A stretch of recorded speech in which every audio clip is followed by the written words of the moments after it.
دنیا کے انسانوں نے دریاؤں کا کیا حال بنایا، ان انسانوں نے درختوں کے ساتھ کیا کارنامے انجام دیے، انہوں نے کھیتوں اور کھلیانوں کے ساتھ کیمیکل ڈال کے ان کا کیا حشر کیا ہے، انہوں نے ہواؤں کے ساتھ دھواں ملا کے اس کے ساتھ کس حد تک زیادتی کی ہے، بار بار اللہ کے قانون سے ٹکرائے ہیں، بار بار فطرت کے قانون سے ٹکرائے ہیں، لوگوں کی بہن بیٹیوں کی بے عزتی کرنے کی کوشش کی۔ آج ایک پڑوسی سوچتا ہے کہ میرے ساتھ والا پڑوسی یہ مر جائے گا تو اس کے بیٹے جب لڑیں گے تو اس مکان کو میں خریدوں گا، تو ان بددیانتوں کے اوپر اگر بیماریاں نہیں آئیں تو کیا بیماریاں جانوروں کے اوپر آئیں گی؟ ایک بندہ 5 وقت نماز پڑھتا ہے، رات کو تہجد کی نماز بھی پڑھتا ہو، صدقہ بھی کرتا ہو، خیرات بھی کرتا ہو، دعا قبول نہیں ہوتی۔ بھائی کیوں قبول نہیں ہو رہی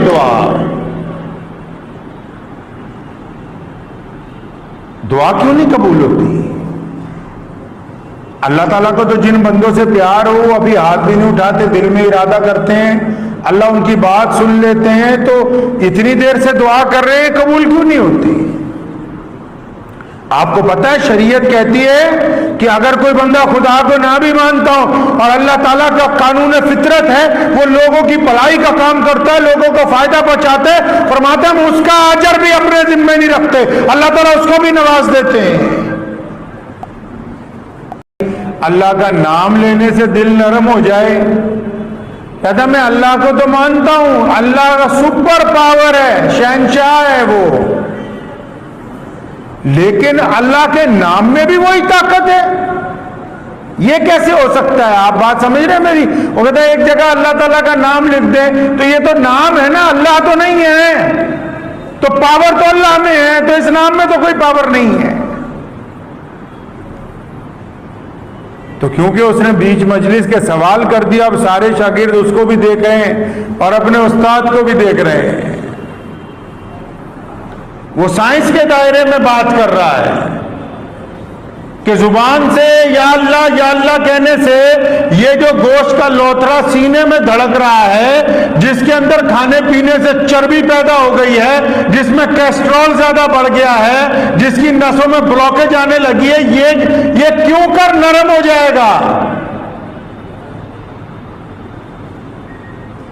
شیخ نے اس کی بات کا جواب دیتے ہوئے کہا کہ ابو علی سینا آپ تو گدھے ہو یار، بالکل۔ ابھی جب اتنا ہی کہا کہ آپ گدھے ہیں تو ابو علی سینا کو بڑا غصہ آیا، کہنے لگا میری بات کا جواب دیں، آپ نے تو میری بے عزتی کر دی، بڑی مجلس میں مجھے گدھا کہہ دیا آپ نے۔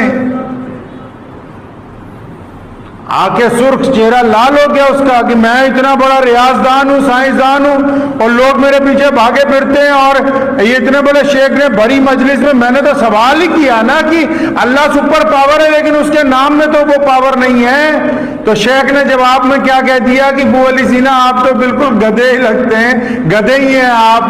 تو ابو علی سینا کو بڑا غصہ آیا، کہنے لگا آپ نے میرے سوال کا جواب نہیں دیا۔ تو شیخ خرقانی نے فرمایا تھا کہ ابو علی ذرا دھیان سے سنو، ہم نے سوال کا جواب ہی دیا ہے، تم کہتے ہو کہ اللہ کے نام میں طاقت نہیں ہے، ہم نے ابھی تمہیں گدھا ہی کہا ہے اور گدھا بنایا نہیں ہے، تمہارا لب و لہجہ بدل گیا، تمہارے میں غصہ آ گیا، آنکھیں سرخ ہو گئی، چہرہ لال ہو گیا، ارے گدھے کے نام میں اتنی تاثیر ہے کہ تمہارا مزاج بدل گیا، تو اللہ کے نام میں تاثیر نہیں ہوگی جس نے کائنات کو بنایا ہے۔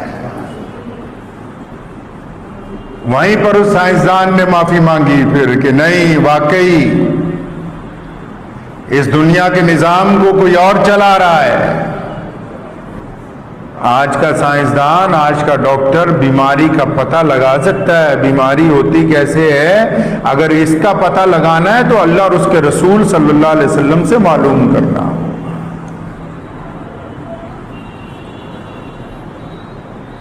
انسان کو اللہ تبارک و تعالیٰ نے قرآن پاک کے ذریعے حکم دیا کہ اپنے دائرے میں رہے، تمہارے اختیار میں جو باتیں دی گئی ہیں اس میں رہو۔ آپ دیکھیں دنیا میں جتنی چیزیں اگر یہ اپنا دائرہ توڑتی ہیں تو پریشانی کا باعث بنتی ہیں. ہوا ہے کتنی محبت کے ساتھ چل رہی ہے, ہزاروں لوگ سانس لے رہے ہیں. اگر یہ ہوا اپنے چال کو بدلتی ہے اور آندھی میں تبدیل ہوتی ہے تو پھر اپنی اوقات سے جب باہر ہوتی ہے تو لوگ پریشان ہوتے ہیں کہ نہیں ہوتے؟ پتہ لگا یہ اپنے دائرے میں رہے گی تو فائدہ مند ہے, دائرے سے باہر نکلتے ہی نقصان دہ ہو گئی. پانی اپنے دائرے میں دریاؤں میں چل رہا ہے, اپنے دائرے میں سمندر میں ٹھہرا ہوا ہے, اپنے دائرے میں ہے, اور اگر گلاس سے بھی پانی چھلک جائے تو لباس کو گیلا کر دیتا ہے. پتہ لگا کہ جیسے ہی اپنی اوقات سے باہر نکلا تو فائدہ مند نہیں رہا, اب یہ نقصان دہ ہو گیا, ورنہ یہ تو زندگی کا سہارا ہے. آگ اپنے دائرے میں چل رہی ہے, لوگ اس سے بہترین طریقے سے کھانے بنا رہے ہیں, ساز و سامان تیار کر رہے ہیں, اور اگر وہی آگ اپنے دائرے سے تھوڑی سی باہر نکلتی ہے, اگر وہ در و دیوار تک چپکتی ہے, اگر وہ گھر کے ساز و سامان کو جلانے کی کوشش کرتی ہے تو پھر ہاہاکار مچ جاتی, لوگ ہزاروں کی تعداد میں اکٹھے ہو جاتے ہیں کہ آگ نے اتنے گھر جلا دیے. کیوں؟ جب وہ اپنی دائرے سے باہر نکلتی ہے اپنی اوقات سے, تب وہ بھی نقصان دہ ہو جاتی ہے. ورنہ لوگ آگ جلانے کے لیے لوگوں سے ماچس ادھار مانگتے پھرتے ہیں کہ ہم کو 2 وقت کی روٹی اتارنی, چولہا جلانے کے لیے آگ چاہیے.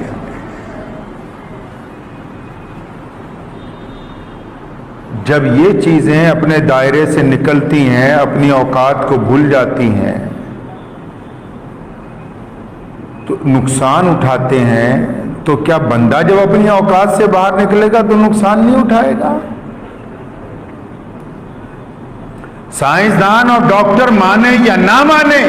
یہ پیچھے وجہ یہی سب سے بڑی ہے کہ جب ہم قانون فطرت کے ساتھ, اللہ رسول صلی اللہ علیہ وسلم نے اسلام کو فطرت کا مذہب بنا کے بھیجا اور ہمیں سکھایا, جا رہے تھے مجاہدین باہر کی طرف جب اسلام کو پھیلانے کے لیے, فرمایا حضرت خالد بن ولید کو حضرت محمد رسول اللہ نے سیدنا ابوبکر صدیق کو درس دیا, سیدنا عمر رضی اللہ تعالیٰ عنہ کو سکھایا, سیدنا عثمان رضی اللہ تعالیٰ عنہ کو وصیت دی, مولا علی سے عہد لیا اس بات کا, ابو عبیدہ بن جراح کو کہا, حضرت بلال کو یہ سبق دہرایا کہ جب تم مدینے سے باہر جاؤ گے, جب نئی آبادیوں میں جاؤ گے, نئے خطوں میں جاؤ گے, جب نئے لوگوں کی طرف تمہاری افواج بڑھیں گی, تو یاد رکھنا اے ابو عبیدہ, کسی جنگل کو آگ مت لگانا, کسی کی کھیتیوں کو برباد مت کرنا, کسی کے پانی کو گندلا مت کرنا, کسی کو ناجائز قتل مت کرنا, کسی کی بہن بیٹی کی عزت نہ لوٹنا. محمد رسول اللہ نے 1400 سال پہلے یہ درس اپنے شاگردوں کو دے کر بھیجا تھا.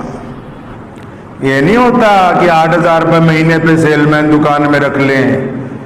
اور 50 لاکھ روپے کا شو روم کھول کے کہیں اب بیماریاں نہیں آنی تو کیا آنا ہے.